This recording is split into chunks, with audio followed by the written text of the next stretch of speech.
چین اور روس کے انٹیلیجنس اداروں نے افغانستان کی 2 حصوں میں تقسیم کی ایک بہت ہی خوفناک عالمی سازش کا پتہ چلایا ہے کہ جس کے تحت ماسٹر پلان یہ ہے کہ افغانستان کے ایک حصے کو امریکہ بھارت کے ذریعے کنٹرول کرے گا اور دوسرے حصے کو اسرائیل کے ذریعے اسی طرح کنٹرول کیا جائے گا جس طرح اس وقت شام میں سابق القاعدہ اور سابق داعش کے جنگجوؤں کو ملا کر امریکہ و اسرائیل کی کٹھ پتلی حکومت وہاں دمشق میں قائم کی گئی ہے۔ ناظرین، یہ جو نیا گھناؤنا منصوبہ ہے ہمارے خطے کے حوالے سے، اس میں موجودہ طالبان کے افغانستان کو جنوب مشرقی پختون آبادی والے صوبوں تک محدود کر دیا جائے گا اور تاجک، ازبک اور ہزارہ نسلی گروپوں کے اکثریتی علاقوں پر مشتمل باقی آدھے شمال مغربی افغانستان کو خراسان کا نام دے کر ایک الگ ملک بنایا جائے گا اور اس مقصد کے لیے دنیا بھر سے مزید ہزاروں جنگجوؤں کو افغان طالبان سے لڑنے کے لیے افغانستان کے شمال مغربی صوبوں میں لایا جا رہا ہے اور لایا جائے گا، اور داعش خراسان یا ISKP اس طویل خون ریز جنگ میں تاجک، ازبک اور ہزارہ نسلی گروپوں سے مل کر ان کے اکثریتی علاقوں کی افغان طالبان سے آزادی کے لیے لڑائی میں بطور فرنٹ لائن فورس اسی طرح جنگ لڑے گی جس طرح کی جنگیں القاعدہ اور داعش نے شام میں لڑی ہیں۔ ناظرین،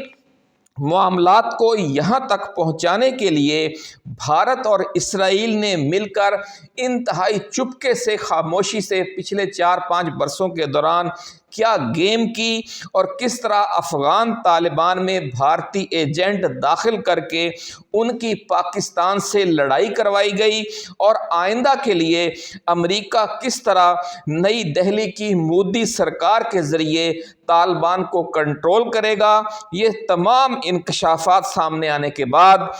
ماسکو اور بیجنگ میں خطرے کی گھنٹیاں بج گئی ہیں اور افغانستان و پاکستان کی جنگ کروا کر بذریعہ بھارت پورے خطے کو امریکہ کے کنٹرول میں لینے کی اس گریٹ گیم کے توڑ کے لیے اب ہنگامی بنیادوں پر جوابی حکمت عملی پر کام شروع ہو گیا ہے، اور اسلام آباد میں ایسی حکومت لانا ہی اب اس مسئلے کا فوری حل نظر آ رہا ہے کہ جو افغانستان کی طالبان حکومت کا اعتماد حاصل کر سکتی ہو، تاکہ افغانستان کی طالبان حکومت کو بھارت کی مودی سرکار کے سحر سے نکالنے کی فوری کوشش اور کامیاب کوشش کی جائے، کیونکہ اگر افغان طالبان کو مودی سرکار کے ہاتھوں میں اب مزید کھیلنے دیا گیا تو افغانستان کی 2 حصوں میں تقسیم کی اس گریٹ گیم کو روکنا ممکن نہیں رہے گا۔ اس لیے راولپنڈی، اسلام آباد کے سفارتی حلقوں میں اب یہ سینہ گزٹ عام ہے کہ روس اور چین سمیت ایشیا کے جو بڑے خطے کے، جو مشرق وسطیٰ کے اور سینٹرل ایشیا کے جو بڑے اسلامی ممالک ہیں، وہ پورے خطے کا امن اور پورے خطے کی تجارت کو یرغمال بننے سے بچانے کے لیے ان سب کو اب عمران خان کی ضرورت دوبارہ پڑ گئی ہے۔ اس لیے اگلے چند ماہ کے اندر پاکستان کی سیاست میں بہت بڑی ڈرامائی تبدیلی آنے کے امکانات واضح ہو رہے ہیں۔ بڑی تیزی سے یہ ڈیولپمنٹ ہوئی ہے، یہی وجہ ہے کہ جو وزیر دفاع ہے خواجہ آصف، انہیں یہ کہنا پڑ گیا ہے کہ جناب سازشی عناصر عمران خان کو واپس لانے کی کوشش کر رہے ہیں۔ یہ سب کیسے ہوگا ناظرین؟ اور عمران خان کو اقتدار میں واپس لانے کی تیاری اب خطے کے بڑے ممالک کے ساتھ ساتھ خود پاکستان کی بھی اشد ضرورت کیوں بن گئی ہے، یہ ساری تفصیل ابھی ہم آپ کے ساتھ شیئر کریں گے۔ بڑی ایکسکلوسیو ویڈیو ہے ناظرین۔ تفصیل میں جانے سے پہلے ہم اپنے نئے آنے والے دوستوں کو یاد دلانا چاہتے ہیں کہ یہ چینل آپ کا اپنا ہے، اس لیے آپ اسے سبسکرائب کر کے گھنٹی کا نشان ضرور دبا دیں تاکہ ہماری نئی آنے والی ایسی ہی ایکسکلوسیو اور ریسرچ بیسڈ ویڈیوز آپ کو بر وقت ملتی رہیں اور کوئی اہم ویڈیو آپ کی نظروں میں آنے سے رہ نہ جائے۔ ناظرین، اگر یہ ویڈیو آپ کو پسند آئے یا ہماری ٹائم لائن پر موجود کوئی اور ویڈیو آپ کو اچھی لگے تو آپ اسے شیئر ضرور کیجیے اپنے دوستوں کے ساتھ، کیونکہ اسی طرح چراغ سے چراغ جلا کر ہی ہم جو مین اسٹریم بکاؤ میڈیا ہے اس کی پھیلائی ہوئی مایوسی، نا امیدی اور خوف کے اندھیروں کو دور کر سکتے ہیں۔ تو ناظرین، اب اسٹوری کی طرف چلتے ہیں۔ چین اور روس کے انٹیلیجنس اداروں اور دفاعی ریسرچ کے جو طویل المدت دفاعی ریسرچ اسٹریٹجک ریسرچ ہوتی ہے اس کے شعبوں کی ایک مشترکہ انتہائی حساس رپورٹ میں یہ تہلکہ خیز انکشاف سامنے آیا ہے کہ افغانستان سے امریکی فوج کی واپسی، عمران خان کی حکومت کا خاتمہ اور افغانستان کو دو حصوں میں تقسیم کر کے انہیں بھارت اور اسرائیل کے ذریعے کنٹرول کرنا ایک ہی عالمی سازش کے مختلف فیزز ہیں، اور ان کا اصل مقصد چین اور روس کو اپنی عالمی تجارت امریکی غلبے سے آزاد کروانے کی جو کوششیں کی جا رہی ہیں روس اور چین کی طرف سے، ان کا مستقل بنیادوں پر اور ہمیشہ کے لیے توڑ کرنا ہے۔ ناظرین کرام، یہ بات تو آپ جانتے ہی ہیں کہ 8 بحری بیڑوں و طیارہ بردار جہازوں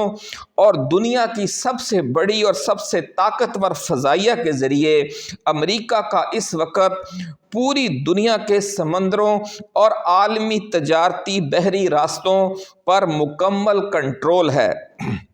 اور تیسری عالمی جنگ کی صورت میں چین و روس کی تجارت کو ناقابل تلافی نقصان پہنچے گا، اور اگر پہلی اور دوسری عالمی جنگوں کی طرح تیسری عالمی جنگ بھی 5-7 سال جاری رہی تو چین و روس عالمی تجارتی راستوں کی بندش سے اپنی معاشی و صنعتی تباہی کی وجہ سے دیوالیہ پن کا شکار ہو جائیں گے اور جنگ جاری نہیں رکھ سکیں گے اور شکست کھا جائیں گے۔ اس صورتحال کو ذہن میں رکھتے ہوئے چین نے ایران اور عرب ممالک کے ساتھ اپنی تجارت کو کسی عالمی جنگ کی صورت میں بھی جاری رکھنے کے لیے پاکستان میں سی پیک پروجیکٹ شروع کیا، لیکن امریکہ نے بھارت کے ذریعے بلوچستان اور خیبر پختونخوا میں دہشت گردی شروع کروا کر اس کے راستے میں روڑے اٹکائے، اور اس وقت سی پیک عملاً بند ہو چکا ہے۔ اسی طرح ناظرین کرام، روس کے لیے بھی بڑا مسئلہ ہے کہ وہ ایران اور مشرق وسطیٰ سے تجارت کے لیے نہر سویز اور بحیرہ روم کا محتاج ہے، جو مکمل طور پر امریکہ اور نیٹو ممالک کے کنٹرول میں ہیں۔ اب وہ بحیرہ اسود اور بحیرہ آزوف کو بحیرہ کیسپین سے ملانے کے لیے عالمی جہاز رانی کے قابل ایک بہت بڑی جو نہر ہے یوریشیا کینال، وہ تعمیر کرنے جا رہا ہے جو 700 کلومیٹر لمبی ہوگی اور جنوبی روس سے ترکی تک مشرقی یورپ کے مختلف ممالک کو ایران اور وسطی ایشیائی ممالک کی بحری تجارت سے جوڑ دے گی، اور بوقت ضرورت اس نہر کو بڑے جنگی جہازوں کی آمد و رفت کے لیے بھی استعمال کیا جا سکے گا۔ اس نہر کے ذریعے نیٹو کے کسی بلاکیج کی صورت میں بھی روس و ترکی براستہ ایران اور وسط ایشیائی ممالک کے ساتھ خلیجی ممالک سے اپنی تجارت کو جاری رکھ سکیں گے۔ لیکن اگر اس خطے کے عین درمیان میں سینٹر میں بیچ میں امریکہ، اسرائیل اور بھارت کے گٹھ جوڑ سے خراسان نام کا ملک قائم ہو جاتا ہے اور شام کی طرح اس پر داعش و القاعدہ کے سابق جنگی کمانڈروں پر مشتمل امریکی و اسرائیلی پراکسی کی حکومت قائم ہو جاتی ہے، تو روس کی طرف سے اپنی جنوبی تجارت کو امریکی بلاکیج سے آزاد کر کے وسط ایشیا ایشیا اور خلیج فارس تک رسائی حاصل کرنے کے راستے میں ایک خوفناک امریکی اڈا قائم ہو جاتا ہے، اور یہی خوفناک امریکی اڈا پھر ایران اور وسط ایشیا اور مشرق وسطی اور خلیج کے ساتھ چین کی ریاست کے سامنے بھی موجود ہوگا۔ یوں ایک ہی اڈا، ایک ہی ریاست خراسان دونوں ملکوں کو بلاک کر دے گی، امریکہ کو بھی روس کو بھی اور چین کو بھی۔ ناظرین کرام، یہ وجہ ہے کہ کابل سے ہرات اور بدخشاں سے مزار شریف تک خراسان کے نام سے نئی ریاست قائم کرنے کے اس خوفناک منصوبے پر چین کی طرف سے یعنی بیجنگ سے بھی خوفناک رد عمل آیا ہے اور شدید رد عمل آیا ہے، اور چین اور ماسکو سے بھی شدید رد عمل سامنے آیا ہے، اور دونوں ممالک سخت غم و غصے کا اظہار کر رہے ہیں، اور دونوں ممالک کی طرف سے افغانستان کی طالبان حکومت کو سمجھانے کی کوشش کی جا رہی ہے کہ وہ اپنی پالیسیاں بدلے اور بھارت و اسرائیل کے ہاتھوں میں نہ کھیلے، اور دوسری طرف پاکستان پر بھی زور دیا جا رہا ہے کہ وہ اسلام آباد میں ایسی حکومت لائے جو امریکہ کو اس خوفناک منصوبے پر عمل درآمد میں تعاون سے انکار کا حوصلہ رکھتی ہو، اور افغانستان کی طالبان حکومت کے ساتھ تعلقات کو بھی واپس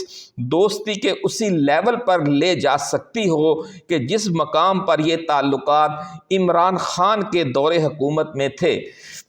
ناظرین، ذرائع کا دعویٰ ہے کہ چین و روس کے طاقتور انٹیلیجنس اداروں کے اس حوالے سے پاکستانی ڈیپ اسٹیبلشمنٹ کے ساتھ ہنگامی رابطے ہوئے ہیں، اور شمال مغربی افغانستان میں شام ماڈل، جسے سیریا ماڈل بھی کہا جا رہا ہے، اس کے نفاذ کی تیاریوں کو کاؤنٹر کرنے کی حکمت عملی پر تبادلہ خیال کیا جا رہا ہے، اور اس حوالے سے کئی جوابی ماڈل زیر غور لائے گئے ہیں، لیکن ہر ماڈل میں بیک وقت یہ دو خصوصیات پیدا کرنا ممکن نظر نہیں آ رہا کہ ایک طرف پاکستان اور افغانستان ایک دوسرے پر طویل المدت اعتماد کر کے ایک بار پھر اسٹریٹجک فرینڈشپ کے بندھن میں بندھ جائیں،